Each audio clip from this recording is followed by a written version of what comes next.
हाफिज। आज की वीलॉग का आगाज इस शेर से होगा।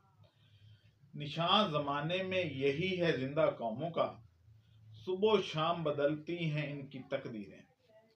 अब हमारे यहाँ भी यही हो रहा है कि जब से हमने ये काम शुरू किया है तो नई नई अपॉर्चुनिटीज आ रही हैं। फार्मर का रोजाना उनकी तकदीर बदल रही है।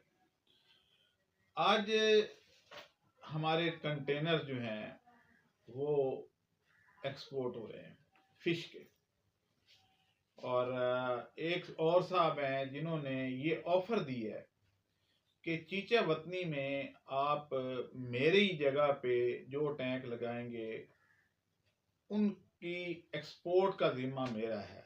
वो उस बायोफ्लॉक इंडस्ट्रियल जोन से जितनी भी मछली पैदा होगी वो मैं एक्सपोर्ट करूंगा।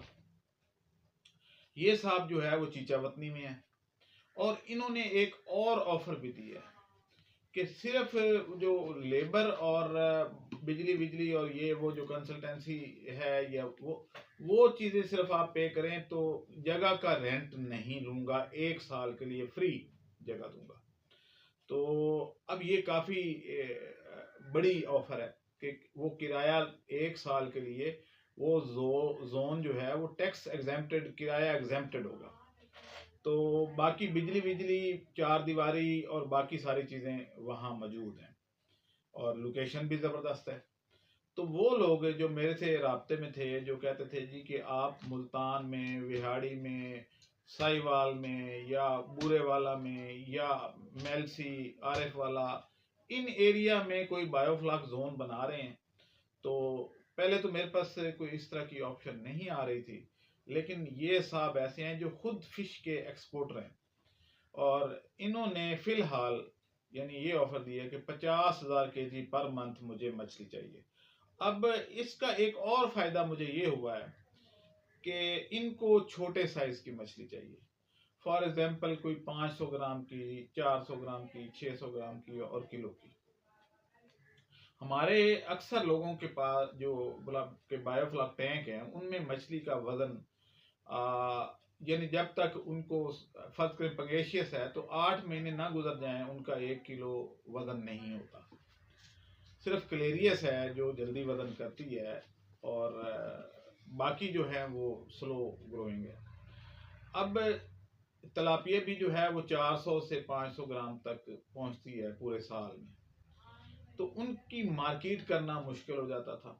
तो अब क्योंकि ये एक्सपोर्ट करते हैं और छोटे साइज की मछली एक्सपोर्ट करते हैं, तो इन्होंने ऑफर दिया है कि जब भी आप पास 400 से लेके 1000 ग्राम तक मछली मौजूद हो तो आप मेरे से कांटेक्ट करके तो मैं उठा सकता हूँ।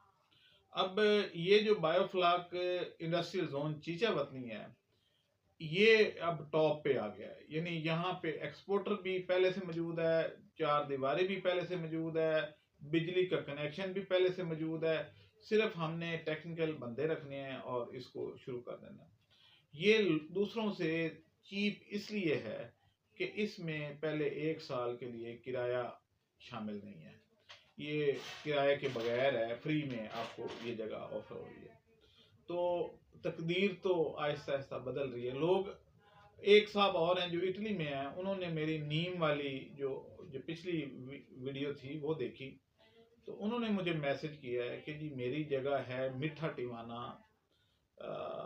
एक जगह है मियाँ वाले के पास, खुशाब और मियाँ वाले के पास, तो आप मेरी जगह यूज़ करें वर्मी कंपोस्ट के लिए। तो मैं यहाँ पे आपके लिए मार्केट सर्च करता हूँ। अब जो उनकी वर्मी कंपोस्ट होगी डेफिनेटली वो अपनी तो करेंगे ही, लेकिन उसके साथ बाकी लोगों का फायदा हो जाएगा कि वर्मी कंपोस्ट फिर हमारी अगर यूरोप जानी शुरू हो जाए तो बहुत बड़ी चेंज आ जाएगी। हमारे यहाँ पाकिस्तानी दूसरे मुल्कों में अच्छी अच्छी जगहों पे भी हैं, लेकिन हमारे यहाँ मुल्क से कोई ऐसी चीज मिल ही नहीं रही थी जो एक्सपोर्ट हो सके। तो अब जब से मैंने ये काम शुरू किया है कि नीम ऑयल, ये vermi compost, biofloc fish farm, साथ में श्रिम्प फार्म, तो और प्रोडक्ट भी आ रही हैं हमारी एलोवेरा, तो ये जब आएंगी तो आहिस्ता आहिस्ता हमारी काफ़ी सारी चीज़ें जो हैं वो या यूरोप जाना शुरू हो जाएंगी कि पाकिस्तानी वो चाहते हैं। ऐसा नहीं है कि वो अपने मुल्क की प्रोडक्ट लेना नहीं चाहते, हमारे पास थी नहीं। अब जब ये होगी और हम उनको ऑफर कर पाएंगे तो आहिस्ता आहिस्ता आहिस्ता आहिस्ता ये चीज़ें जो है डेवलप होनी शुरू हो जाएंगी।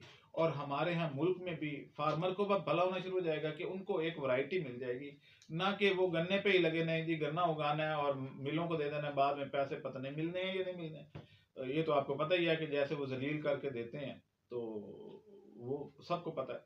तो CPR बिकती हैं, बेचारे फार्मर हर सूरत जलील जलील ही जलील होता है। अब जब खाद अपनी होगी, सोलर ट्यूबवेल लगा होगा, यानी बिजली का खर्चा नहीं होगा, पानी अपना हो गया, उसके बाद जो है पेस्टिसाइड अपनी होगी और चीजें एक्सपोर्ट होना शुरू हो जाएंगी, तो मुल्क की तकदीर बदलेगी नहीं। आपका क्या ख्याल है कि क्या हम सारी उम्र इसी काम के लिए पैदा हुए हैं कि धक्के खाते रहे, फार्मर हमारा धक्के ही खाता रहे? चले मैंने उठाया ये कदम पहला, तो अब मेरे साथ दो दोस्त इकट्ठे होते जा रहे हैं और ऐसा ग्रुप बनता जा रहा है जो यानी जो आउट ऑफ कंट्रीज में हमारे ओवरसीज जो हैं वो भी अब मेरे पैनल पे आते जा रहे हैं, फार्मर भी पैनल पे आते जा रहे हैं, प्रोफेशनल भी आते जा रहे हैं, और यूनिवर्सिटियां भी मेरे साथ अब कोऑपरेट करना शुरू हो गई हैं जो पहले कोऑर्डिनेशन में नहीं थी। तो HEC ने भी एक ग्रांट दे दी। तो ये सारी चीजें जो हैं जब होंगी तो क्यों नहीं तरक्की होगी? बस आप ये सोचें कि आपने उस मुल्क में कौन कौन सी चीजें ऐसी हैं जो आपके मुल्क से जा सकती हैं। मेरी वीडियो देखते रहा करें, मैं ऐसी चीजें यहाँ बनवाना शुरू कर दूंगा, बनाता रहूंगा, क्योंकि नेचुरल प्रोडक्ट है, इस पे कोई इतनी पाबंदी नहीं है, बैन नहीं है कि आपने पता नहीं क्या कर दिया। कुदरत ने, अल्लाह ताला ने बनाई हुई चीज है, सिर्फ हमने उसकी अच्छी पैकिंग करनी है, स्पेसिफिकेशन पूरी करनी है और स्टैंडर्ड मेंटेन करना है। अदरवाइज जो है वो हमने तो बनाई नहीं है कि वो लेबल लगा हुआ है जी पाकिस्तान का, तो पता नहीं टेक्नोलॉजी कैसी होगी। तो ये चीज़ें आसान है और हमारा एग्रीकल्चर मुल्क है, हमें सबसे पहले इस पे तवज्जो देनी चाहिए। अब अगर कोई ये कहे कि जनाब आप बोइंग 707 बनाएं, तो मेरा ये ख्याल कि पाकिस्तान के बस की बात नहीं है, तो हम वो नहीं कर सकते। लेकिन एग्रीकल्चर में तो कर सकते हैं ना, थोड़ी सी इनोवेशन करके तो हम ये काम कर सकते हैं। अभी अगली जो वीडियोस 4-5 आएंगी वो सारी तकरीबन इनोवेशंस पे हैं कि हमने क्या क्या करना है, एक डायरेक्शन तय करनी है, अपने अपने मुल्क के अवाम को एक डायरेक्शन देने की। सबसे बड़ी कमी ही यही है, प्रॉब्लम आइडेंटिफिकेशन नहीं है हमारे पास।